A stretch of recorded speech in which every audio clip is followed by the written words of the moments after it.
Resulta increíble ver cómo luce hoy el Valle de las Lágrimas, el famoso lugar donde se registró el accidente aéreo de 1972 conocido como la tragedia de los Andes. Un dato que sorprende mucho más si recién viste en La Sociedad de la Nieve cómo los sobrevivientes casi mueren sepultados por toneladas de nieve o por las bajas temperaturas.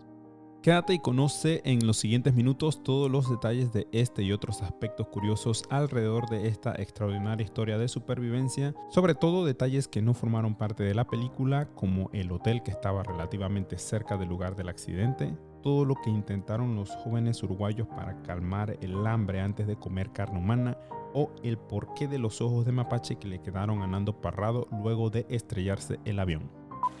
Empecemos con la historia del hotel que estaba cerca del lugar donde se estrelló el avión, una anécdota que ha cobrado notoriedad con el boom de la película.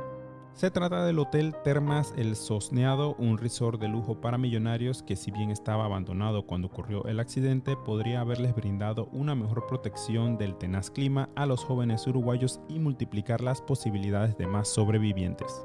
El hotel está ubicado a unos 20 kilómetros del sitio del accidente, unos 2 días a pie más o menos, y hay versiones que aseguran que, pese a estar abandonado desde 1953, durante la tragedia había un cuidador en el hotel que hubiera podido ayudar a los sobrevivientes. Así luce actualmente lo que queda del hotel. Decíamos que en poco más de 50 años el blanco y gélido paisaje del Valle de las Lágrimas ha cambiado radicalmente por un panorama de tonos grises y marrones dominado por montañas áridas y rocosas con apenas un poco de nieve. El deshielo del lugar es atribuido al calentamiento global, pues las temperaturas actuales ya no permiten que se forme la misma cantidad de nieve que en 1972 cuando cayó el vuelo 571 de la Fuerza Aérea Uruguaya. En YouTube hay varios videos de expediciones que muestran la ausencia casi total de nieve en el sitio. También destacan la presencia de hierba y pequeños riachuelos en el valle y dan a entender que el lugar permanece así la mayor parte del año. Las tomas detrás de cámara de los días de filmación de la Sociedad de la Nieve en el Valle de las Lágrimas tampoco dejan claro si había mucha o poca nieve durante la grabación, aunque sí aclaran que las tomas hechas en el lugar fueron modificadas digitalmente para dotarlas con la nieve que abundaba al momento del accidente. Según informes de Naciones Unidas, de 2021 a 2022 se ha registrado una pérdida masiva de glaciares de montaña en todo el mundo, 20% más que hace una década.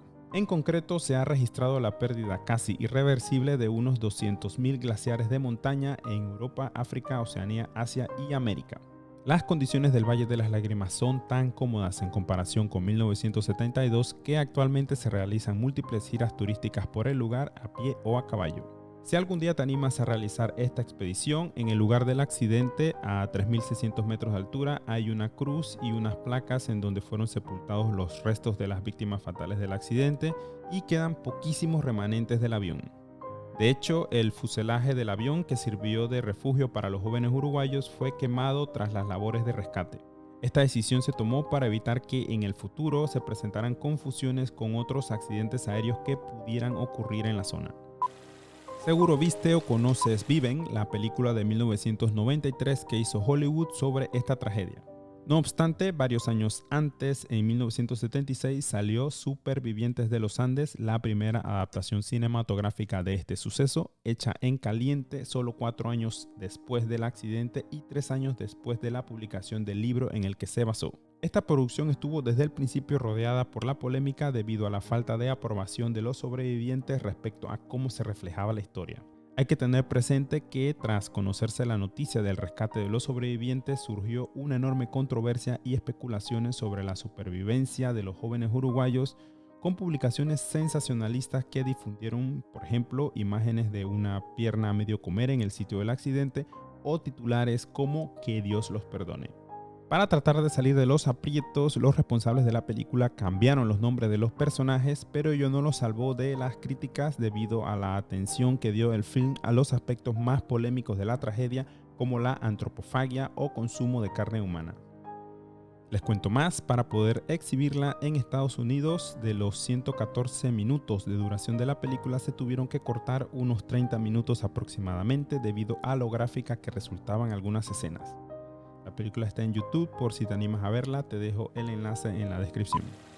Con un presupuesto estimado de entre 60 y 70 millones de dólares, la película del director Juan Antonio Bayona se convirtió en la más costosa de la historia del cine español, un financiamiento que fue muy difícil de conseguir porque la película no era en inglés y porque no contaba con actores conocidos.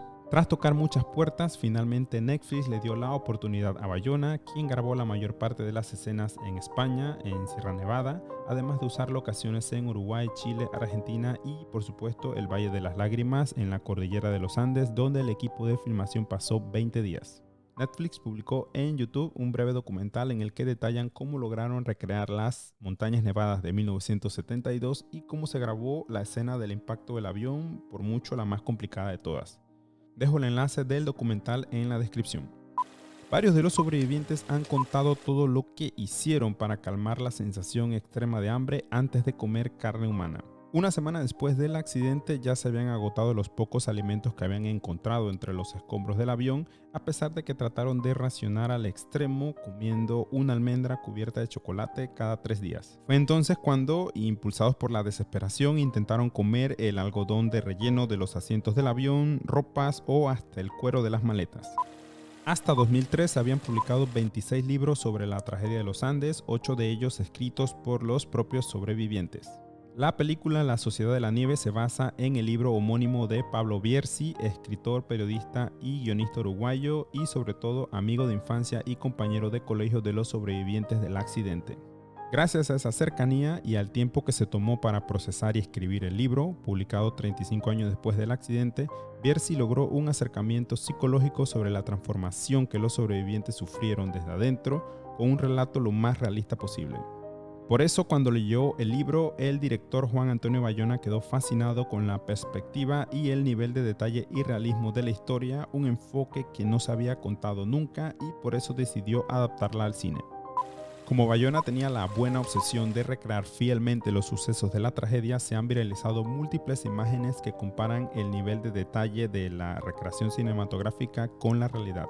En internet hay muchos ejemplos y a mí me gustó particularmente este hilo de Twitter.